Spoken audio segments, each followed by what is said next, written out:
नमस्कार। प्रतिनिधि सभाका माननीय ज्येष्ठ सदस्यज्यू एवं मान्य सदस्यज्यूहरू, संघीय संसद प्रतिनिधि सभाका नवनिर्वाचित सदस्यको शपथ कार्यक्रममा उपस्थित सबै मान्य सदस्यहरूलाई म संघीय संसदको महासचिव पदम प्रसाद पाण्डे व्यक्तिगत एवं संस्थागत रूपमा हार्दिक स्वागत तथा अभिवादन गर्दछु। प्रतिनिधि सभाका लागि सम्वत 2082 साल फागुन 21 गते सम्पन्न भएको निर्वाचनको अन्तिम परिणाम सहितको प्रतिवेदन 2082 साल चैत 5 गते निर्वाचन आयोगले सम्माननीय राष्ट्रपति समक्ष बुझाएको बेहोरा यहाँहरू समक्ष स्मरण गराउन चाहन्छु।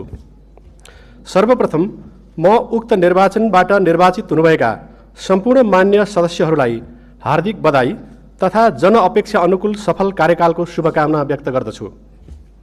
जेनजी आन्दोलनको क्रममा अन्तर्राष्ट्रिय सम्मेलन केन्द्र नयाँ बानेश्वरमा रहेको संघीय संसद भवन क्षतिग्रस्त हुन गई सभा सञ्चालन योग्य नभएको र निर्माणाधीन भवन समेत तयार नभएकोले उक्त भवन संसद सचिवालयलाई हस्तान्तरण हुन नसकेपछि सभा सञ्चालनको प्रबन्ध गर्नमा हामी निकै विलखबन्दमा पर्यौं। विभिन्न निकाय तथा पदाधिकारीहरूसँगको पटक पटकको छलफल, पत्राचार, भेटघाट एवं दबावमूलक कार्यबाट समेत निर्माणाधीन भवनको सभाहाल संसद सचिवालयलाई हस्तान्तरण हुन सकेन। विभिन्न विकल्पहरूको खोजीपछि आज हामी उपस्थित भएको यो बहुउद्देश्यीय हललाई नै शपथ कार्यक्रम र अल्पकालीन रूपमा सभा सञ्चालनका लागि तयार गर्ने निर्णय भए अनुरूप हतार हतारमा यो हल र हलभित्रको संरचना तयार गरिएको छ। यस विषम परिस्थितिमा हाल तयार गरिएकोले यस भवनमा थुप्रै कमी कमजोरी हुन सक्ने भएको र त्यसबाट मान्यजीहरू, दर्शक, सञ्चार माध्यम लगायतलाई पर्न गएको असुविधाप्रति संसद सचिवालयको तर्फबाट क्षमा याचना गर्दछु। नेपालको संविधानको धारा 88 मा संघीय संसदको प्रत्येक सदनका सदस्यले सदन वा समितिको बैठकमा पहिलो पटक भाग लिनु अघि संघीय कानुन बमोजिम शपथ लिनुपर्ने व्यवस्था गरिएको छ।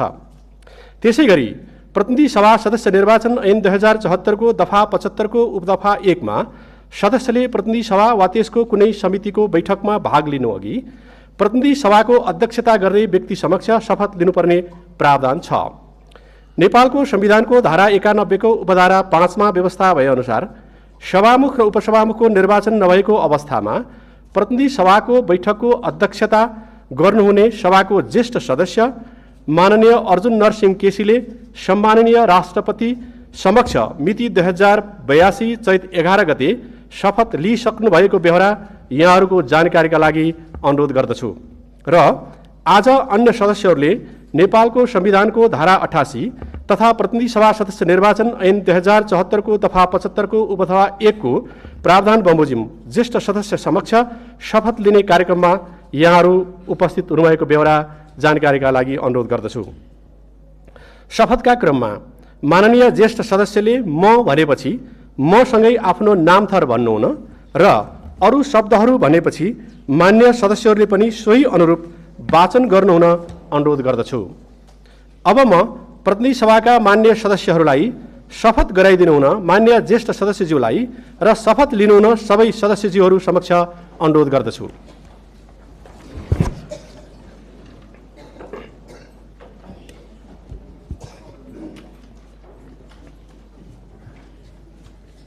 म मुलुक र जनताप्रति पूर्ण वफादार रही सत्यनिष्ठापूर्वक प्रतिज्ञा गर्छु। ईश्वरको नाममा शपथ लिन्छु कि नेपालको सार्वभौम सत्ता, राजकीय सत्ता नेपाली जनतामा रहेको नेपालको संविधान प्रति पूर्ण वफादार रहँदै प्रतिनिधि सभाको सदस्य पदको कामकाज प्रचलित कानुनको अधीनमा रही मुलुक र जनताको सोझो चिताई कसैको डर नमानी पक्षपात नगरी पूर्वाग्रह वा खराब भावना नलिई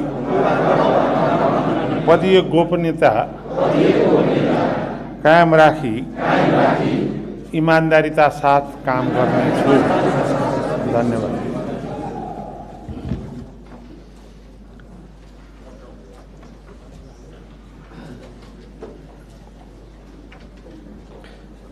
प्रतिनिधि सभाका मान्य सदस्यहरूलाई शपथ गराइदिनु भएकोमा मान्य ज्येष्ठ सदस्यज्यू र शपथ लिनुभएकोमा सबै मान्य सदस्यज्यूहरूप्रति आभार प्रकट गर्दछु।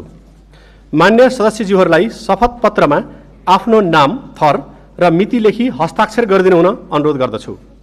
मातृभाषामा शपथ लिनुभएका सदस्यहरूलाई मातृभाषा र नेपाली भाषाका दुवै शपथ पत्रमा आफ्नो नाम र मिति लेखी हस्ताक्षर गरिदिनु हुन अनुरोध गर्दछु।